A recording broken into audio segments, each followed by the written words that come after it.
Now, there are several very critical messianic prophecies delineated in the Old Testament that could not have been fulfilled 2,000 years ago. Now, we covered this in previous messages. And of course, the Honorable Elijah Muhammad and the Honorable Louis Farrakhan also spoke of these prophecies which could not have been fulfilled 2,000 years ago. Well, the biggest evidence is that we're here among the satanic leaders of this world in this satanic world. So 2,000 years ago, if the Messiah came, we would not be wrestling with wickedness at this point. Now, Jewish, Christian, and Muslim scholars know all of this. So those who don't realize that, you're just not scholarly enough. You're more dogmatic. And you like the pageantry and all the other things that come with plain church or mosque or synagogue, but namely plain church. So this is why the Jews and Muslims have continued to await the initial appearance of the Messiah, while Christians await the so-called second coming of the Messiah. And the notion of a second coming was conjured to legitimize the false doctrine that Jesus of 2,000 years ago was the Messiah, representing the first coming. Now, according to the messianic prophecies, Almighty God comes once. And at that time, he raises the Messiah as the redeemer of his lost people and as the redeemer of humanity. Now, it states in the book of Isaiah, "Thus saith the Lord, the Redeemer of Israel, and his Holy One, to him whom man despiseth, to him whom the nation abhorreth."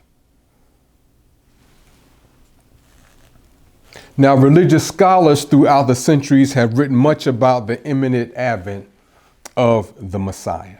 A lot of writings, namely from Jewish scholars going back centuries.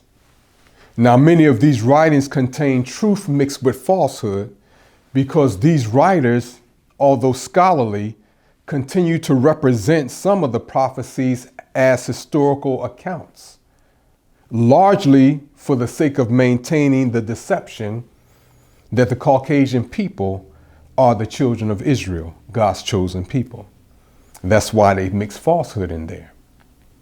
They won't admit that that never occurred historically, and they certainly won't admit that the black people of the Western Hemisphere enslaved since 1555 represents the fulfillment of God's chosen people, the children of Israel. So we don't expect them to acknowledge that willingly. Nevertheless, let us consider the following from one of these scholarly writings. It states, "The Messiah myth has much to say about the condition of the world and of the Jews." I put in parentheses, children of Israel. "In it, which must obtain before the Messiah can come." Now, this author explains that his use of the term myth applies to the sense of a story possessed of a deeper inner truth for those who believe in it. So it's not like a fairy tale. That's how he's using the word myth. Let's continue. "Sufferings, evils, horrors are the main themes whose somber colors must fill the global canvas before the messianic ray of light can illuminate it. Much speculation is devoted even to his forerunner, the prophet Elijah. When will he come? How will he appear? What will he do? How will he announce the coming of King Messiah? These are momentous questions to which much attention is given by the messianologists. Now, today, these questions are answered in the history of the enslaved black people of the Western Hemisphere, which includes the history of the lost found nation of Islam. For example, Elijah being the forerunner of the Messiah in its fulfillment today, relates to why the Supreme Being, Master Fard Muhammad, maintained the name Elijah, only changing Elijah Poole's last name to Karriem and then to Muhammad. But he kept the name Elijah upon him.